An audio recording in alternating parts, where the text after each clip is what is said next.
परमात्मा ने जो भक्ति करनी है तो भगत की तरह रहना पड़ेगा, बुराइयों से भी बचना होगा और एक बहुत ही साधु भाव में रहना पड़ेगा, किसी की आत्मा नहीं दुखावे। ठीक है, आपको धीरे धीरे सेट होने में टाइम लगेगा, जैसा भी जिसका व्यवसाय है अब वर्तमान में उसमें एक साधुता लाओ। जैसे कोई मजदूर है, सेवा कर रहा है किसी के और भगत हो गया तो वो तन मन धन से सेवा करे उस मालिक के उसमें, क्योंकि वहाँ से उसने रोटी मिल रही है।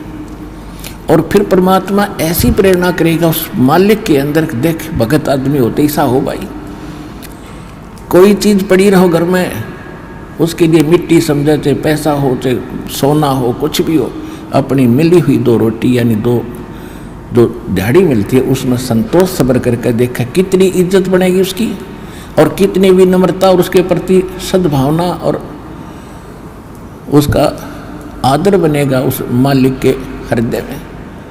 इसी प्रकार अगर आप मालिक हैं, भगत हैं, आपके यहाँ कोई सेवादार सेवा करता है, उनको अपने बच्चों की तरह समझाए, उनको भगवान के बच्चे समझाए। वो बालक सेवा कर रहे हैं, भगवान के बच्चे हैं, उनको प्यार दे और उनके साथ कोई ऐसा गलत बर्ताव नहीं करे। और फिर कुछ दिनों में उनके दिल में ऐसी भावना होगी, परमात्मा दोनों तरफ रोल करता है, जब हम मालिक के अनुसार चलेंगे फिर उन बच्चों में भी, उन सेवादारों में भी ऐसी भावना भर देगा भी हमारे जैसा नालायक नहीं, इसे ऐसे भले आदमी के घर में रामूनी से 21 कराएंगे, सेवा में मजदूरी में 21 काम कराया करेंगे वह। तो इस तरह कितना अच्छा माहौल बनेगा। और हम जैसे मालिक तो समझता है कि न रुपये पैसे दो 100 रुपये और काम खींचूँ 1000 का, और मजदूर क्या समझते हैं, रुपये लेवा 500 और काम करा 100 रुपया का। दोनों की नीयत खराब और दोनों दुखी, कर्म भी बिगड़े, टेंशन बनी रहे। तो इस प्रकार हमने अपने इस अंतःकरण के अंदर एक साधु भाव लाना पड़ेगा, और तब हम देखना आपका वातावरण कैसे बदलने लगेगा, कैसे बदलने लगेगा, पूछो मत। तो तब हम यहाँ भी सुखी होंगे, आपको चिंता नहीं रहेगी कि वहाँ सेवादार सेवा कर रहे हैं, वो अपने तन मन धन से सेवा करेंगे भगवान से डर के, वो भगवान से डरने वाले हो जाएंगे, फिर बातें खत्म हो जाएगी। अब तो आग लगी पड़ी है, रिश्वत ले ले, यूँ ले लूँ, फलान करूँ, जब करूँगा तेरा काम धर दे 500 रुपये, और उधर से 500 ले लिए, डॉक्टर के जाकर 1000 लग गए, वो 500 भी गए, 500 अपनी तनख्वाह में तो गए। अरे वो पाप कर्म जो कह दो धरे के धराए रहेंगे, फिर गधा बनकर पूरे करेगा जिससे रिश्वत ली है। तो इसी विघ्न में पैर दो मत, ये भगवान बताना चाहते हैं।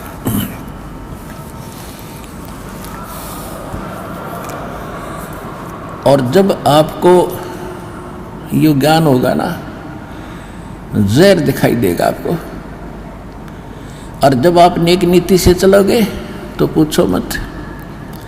अब दास बहुत देखता है, एक छोटा सा बच्चा ने बोला जी 55 रुपये पाए मैंने पड़े,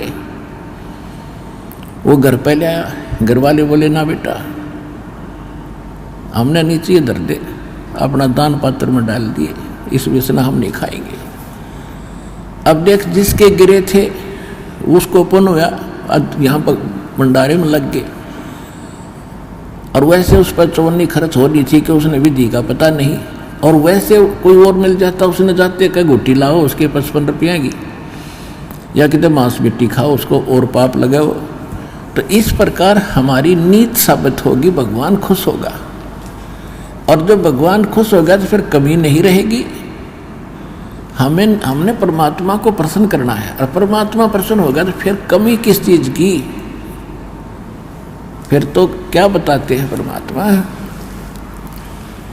साईं इतना दीजियो जामे कुटुम समावे, हम भी भूखे ना रहे, अतिथि न भूखो जावे। इससे अधिक मांगना इस काल की जेल में हमारी महामूर्खता है कि इतना ही मांग लो बस तुम, इसमें सब कुछ मिलेगा, क्योंकि ये कलयुग है और कलयुग में मशीनरी जरूरी होगी, तो आप इतना ही मांगो जामे कुटुंब समावे, यानी रिक्वायरमेंट ऑफ द फैमिली, परिवार की आवश्यकताएं, ये है जामे कुटुंब समावे, और हम भी भूखे ना रहें और अतिथि न भूखा जाए। फिर देगा आपको, और फिर रहो मालिक के वचनानुसार चलो। फिर कैसे, जैसे परमात्मा कहते हैं,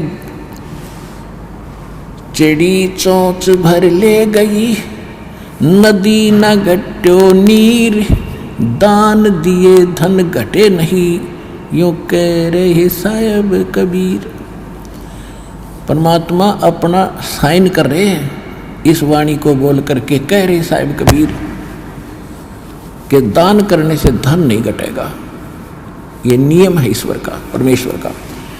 और दान सुपात्र को करे, गुरु बिन माला फेरते, गुरु बिन देते दान, गुरु बिन दोनों निष्फल हैं, चाहे पूछो वेद पुराण। देते को हर देत है, जहां तहां से आण, अण देवा मांगत फिरो, फिर साहिब सुने ना कान। अब परमात्मा ने एक भूमिका करके दिखाई हमारे को कि साईं इतना दीजियो जिसमें कुटुंब समावे, एक धानक, एक जुलाहा, सुबह से लेकर शाम तक एक बारीक बारीक तार इकट्ठे करके धागे और कपड़ा बुनता है। एक दिन में मुश्किल से भी 5 फुट 10 फुट बना पाता है, 5 फुट 4 फुट, और बहुत लंबा सैकड़ों फुट का तार वो थान बनाना पड़ता है, ताना बनाते थे। वो हफ्ते में पूरा होता। उसकी जो मेन ताना मालिक को मिलता है, उसमें से अपने परिवार के लिए जो आवश्यक सामग्री थी, खाद्य पदार्थ लाते, और शेष बच जाते उसको सत्संग और भंडारा में लगाया करते थे। इस प्रकार परमात्मा हमें उदाहरण देते हैं कि इस लोक में आप भगवान की भक्ति अवश्य करो, पूर्ण संत से प्राप्त करके, फिर परमात्मा एक्शन में आवेगा। और वैसे आप ये फार्मूले अपनाओगे तो सफल नहीं हो पाओगे, क्योंकि फिर आपके साथ काल रहेगा, ये मन है, और केवल वर्क डन मिलेगा आपको।